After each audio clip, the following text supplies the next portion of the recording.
Welcome to Season 3 of Unapologetically Woman. We're celebrating phenomenal women all across Kentucky who make no apologies for their perspectives or the impacts that they're making in the community. Today we're celebrating Leah Martin. Leah is a wife, a mom, an advocate for women's health, and Vice President of LM Communications. Unapologetically Woman, Leah Martin, that's you. Congratulations. Thank you. Thank you for having me and including me. It's a wonderful honor. Oh, so glad to have you. So tell us what you do at LM Communications. Sure. I'm Vice President of the company. Some days I clean windows or toilets, gopher extraordinaire. You know, you got to do it all when you're in this business. Yes, you do. Especially a family business that's locally owned and run. And, so we do just a little bit of everything, but most importantly, it's engaging the local community and local businesses, and we win when they win, and that's really what it's all about for us. And so what's your favorite part? Because you've done commercials and voiceovers and everything. A little bit of everything, and I think, you know, I'd say my favorite part, to be honest, is that no day is the same. You know, and every day is a little bit different, whether it's the clients we meet, the actual job itself. Sometimes it's, you know, going out on a remote and holding a sign all day long. And the next day it's negotiating big deals and partnerships. And so it's fun that we have a great team that we work with that's constantly getting more excited and energized. And it's a great place to work. So you didn't just boom and became vice president. No, there was a not. journey. Tell us about your journey. Yeah. There was a long journey. Yeah, I think I recorded my first commercial when I was 5. LM Communications is a company my father started over 40 years ago. Really? Yeah, and I'm actually third generation radio. So my grandfather was a sports announcer. He'd say goodnight to my dad on the radio each night. Oh, saying, that's Lynn, so it's time sweet. to go to bed after he'd announced the baseball game. And that kind of got him into the industry and gave him a love for it. And then, of course, it came to my turn and trying to figure out what I want to do with my life. And I wanted nothing to do with radio. Nothing to do with it. What was your first, tell me about it, when you were 5 years old? Yeah, I recorded a spot for Howard Curry Shoes, I think it was, back in the day, with Skip Elliott, who is still one of our DJs on Kiss 96.9. He facilitated that. And yeah, that was my first gig. Was it an unpaid gig or pro bono? I think that was actually my first paid job that I ever had. Yeah, and I never cashed the check. I have it framed still to this day. So you also spent some time in Australia. I did, yeah. And you know, it's funny where life takes you sometimes, and totally pushing away the radio business as I was growing up. I attended the University of Virginia and majored in history and anthropology. And what were you planning to do? I didn't know, to be honest. I did a thesis. I did 2 theses. One on witchcraft in Southern Africa, and the other on the history of the Beatles outside of sound. So I always very different avenues, none of which are in any way, you know, helpful to the real life world. But I enjoyed the heck out of college, and I studied abroad in Sydney. So that's where I kind of fell in love with Australia. And when I graduated, you were there for 7 years or so, right? I was. I graduated, and I actually came home to Lexington to take care of my mom, who was sick with cancer at the time.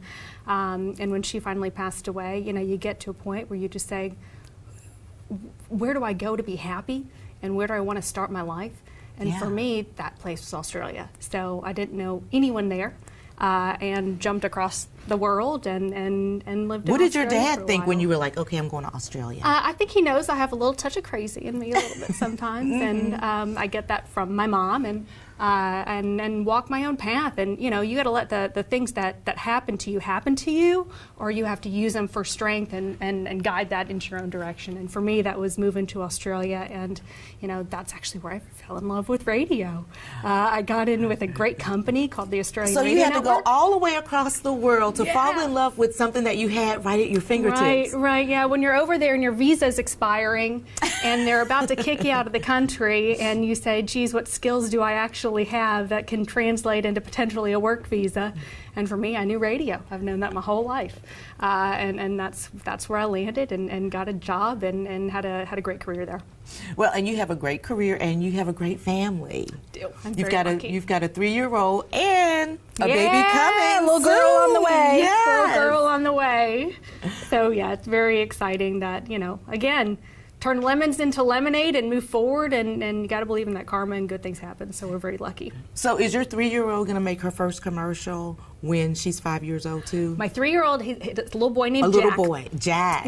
Yep. And he is kind of our, along with our dog Marlo, kind of our office mascot. So they come in and bring joy to the office, and our little wild animals, literally wild animals going up and down the office. And again, I hope he finds his own path. If it happens to be doing what I do and what the family does, great, but whatever his path takes him. Well, because that's what you want for your kids. You want your kids God, to just do 100%. whatever makes them. That's what I want for everybody, not just my kids. I want everybody to just do what it is that makes them happy. Isn't that the truth? You got to follow that own path wherever it takes you, and that's where fulfillment comes from, and that's where you get to be good at something and really care about it. Right. Yeah. That's what's really important. But you have other things that are important too. You are really a huge advocate and outspoken about women's health. Why is that important to you? Yes. It's a funny one. Again, going back to making lemonade out of lemons. And, I've always kind of kept my life a little bit on the private side, especially being in the media industry that I'm in, and trying to remain neutral in my beliefs. But sometimes things happen that you just can't stay quiet about.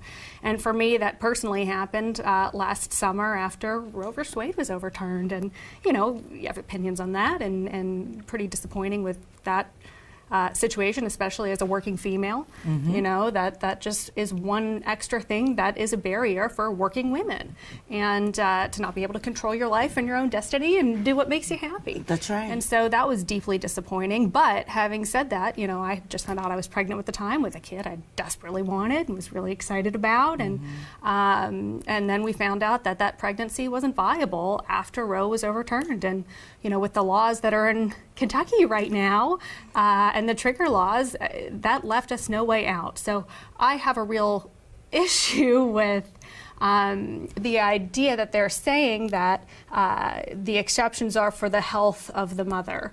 Well, that didn't translate into my situation, where not only was I diagnosed with a pregnancy that was non-viable, but it was also potentially going to grow into a cancerous situation as well. And I lost my mom to cancer. I got a 3-year-old at home. I would never want him to be cursed with that fate, to have to live without me. And so it just got me saying, hey, I think this issue is greatly misunderstood, and what the law actually translates into the practical application for women. And I fought really hard to go door to door after Roe was overturned, and see if we can do something about the direction that Kentucky and the country is heading in. What do you think we can do? It's an excellent question. And I think that when women who experience great tragedy have the courage to speak about it and can share their situation and circumstance, I think it opens eyes. My family comes from a rather conservative background, and I think to watch me go through my struggles and feel literally left behind by the law and by the medical profession, to be honest. Because they wouldn't touch you. They would not touch me. They would not touch me unless I was literally coding on the table, they said. So there was no intervention there. And that's, again, back to the misconception, where the law says that they protect the health of the mother in that situation, and will perform terminative care for the health of the mother.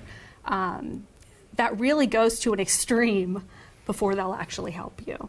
And I just didn't think that was right. So the more women that speak up and can share their experience and say, hey, I've had a termination for whatever reason, whether it's for medical reasons or because you just want to, you go to college to be something and you want to control your life, and you should be the one making those decisions to control your life, not anybody else. Right, because that takes away any relationship that you have with your doctor. It doesn't even matter. It does not even matter. It does not even matter. And to me, health is so much greater than just saving someone in the emergency room.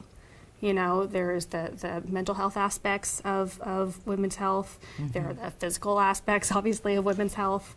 And I think the only people that really know the appropriate way to proceed with your life and your body is you and your doctor, and it shouldn't be anyone else's business. That should be a private issue that deserves to be protected. You talked about women having the courage to speak up.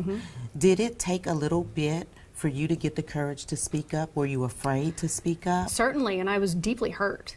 You know, it was such a traumatic place to live last summer in my brain, where, you know, I literally felt like I felt like a less than human being, where I couldn't access health care that as a Kentuckian and as an American that you feel like you have a right to. And so experiencing that and feeling that way and just feeling really sad, it was really hard to find a place to translate that into positive action. You know, and I got to credit, you know, my family was wonderful, my husband was wonderful, and I have a very dear friend, well, lots of very dear friends, but one in particular named Laura Brooks, who said, you know, you need to put this down to paper and share your experience because it could help people. And so she sat with me and she literally got her microphone out and kind of recorded me and helped me write the op-ed that ended up going into the Herald Leader. So I really credit her saying, your words matter and stepping up matters. Well, and you matter because there's a whole lot to deal with. And having to fight the law at the same time, right, or work within the bounds of a law that's not working for you, that has to just add additional, you know, pain to the situation that's already going on. Well, 1,000%. And you know, you hear freedom is the thing in this country that people hold the most dear, and when you feel like that isn't applicable to you, for whatever circumstance, but whenever you feel like that isn't applicable to you, I mean, that's just a gut punch, and it shouldn't be that way. And so I find, you know, anybody who's brave enough to shed light on inequity or inequality and say, hey, something's wrong here. If I'm feeling this way, I'm certain other people are as well. I think that's tremendously brave to be able to do that and shed light on it. Yes, it is. And now you also volunteer for Planned Parenthood. I do, yeah. And you know, that was something my mom got me into a long time ago. That was an issue she was very passionate about. She would write letters every year to Mitch McConnell with her views on abortion, which, you know, you can imagine where that would lead, but nonetheless, you know, it's the action itself, I think, that really matters. And so watching her, you know, example by performing the action and saying, hey, my voice deserves to be heard on this, it kind of got me started with that. And she took me to Washington, D.C., and we marched in D.C. during the Women's March, and that kind of spiraled into the support that I do for Planned Parenthood now. How much do you think you're like your mom? Oh gosh, if I could be any way like her, that would just be the biggest blessing. I don't know. I aspire to be like her every day. That's for sure. She was the most compassionate human that I've ever met. And so what do you think she would think about you in the space that you're in right now, in a vice president's role, and just being outspoken about things that she kind of taught you how to do? I hope she'd be proud, but I think more than anything, you know, anytime that I would have a complaint or things aren't going my way, she'd sit me down and give me a hug, and she said, now tell me 3 things you're grateful for. And that was just the kind of person she was. So I think most importantly, she'd say, understand that you're in a very fortunate position and be grateful for it, and it's your responsibility to do good with it. And that was her, the kind of lady she was. Wow, she sounds like an incredible woman. Yeah, thank you. She was. She certainly was. So what's next for you? Oh gosh, what's next? Well, obviously, you know, little girl coming in October. That's what's next. Do you have a name for her? We'll keep it a secret. Still working on it. Oh, Still working on it. Yeah. But yeah, geez, I don't know. all the things that go through your head there. But beyond her, just trying to push the company forward. You know, we are in a wonderful position post-pandemic. We've experienced double-digit growth year on year, and for a traditional media company, that's something that we are so proud of, and have to believe that we're doing something right. And you know, as opposed to some other companies during pandemic who had to let employees go, we were hiring people. Yeah. So really taking that responsibility of being a local and independent media company very seriously, and trying to honor that and have it. To really live the ethos that we're trying to accomplish. So I hope that we continue in that direction. I hope that our partnerships continue, and just really proud of our team. You guys are doing some phenomenal work there. Thank you. And I just want to say as well, you know, just bragging on my folks, you know, we have our station 107.9 The Beat, and both our program director. I listen every morning. Thank you.